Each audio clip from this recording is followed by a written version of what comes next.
nagsimula ang sakit ko noong January 2009. Isang gabi, biglang sumakit ang aking tiyan, napakasakit. Hindi ako makagalaw, hindi ako lakad, hindi ako makakain, hindi ako makainom.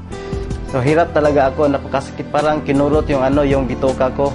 So kinabukasan, nag-decide ako na magpa-check up agad sa doktor.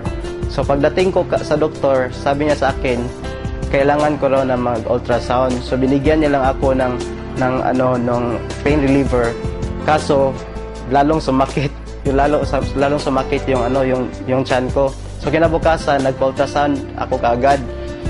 So ang resulta lumabas na mayroon pala akong 1.6 cm na kidney stone.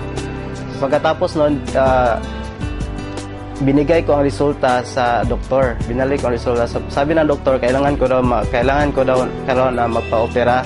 Kaso walang laser dito sa Tagbilaran. So kailangan pumunta sa Cebu.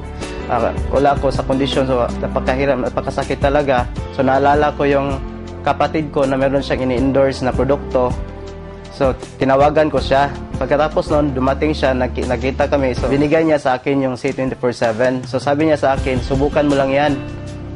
Dahil makakatulong yan sa'yo. So, sabi niya sa akin, inumin ko raw 6 capsules per day. Ininom ko lang yun. Kinabukasan, naramdaman ko na medyo guminawa yung pakiramdam ko. So makakain ako, makagalaw na ako. So pinagpatuloy ko lang yung pag-inom hanggang sa dumating ang 5 araw. So after 5 days, napansin ko na wala na talaga akong nararamdaman. So nag-decide ako na magpa-ultrasound ulit.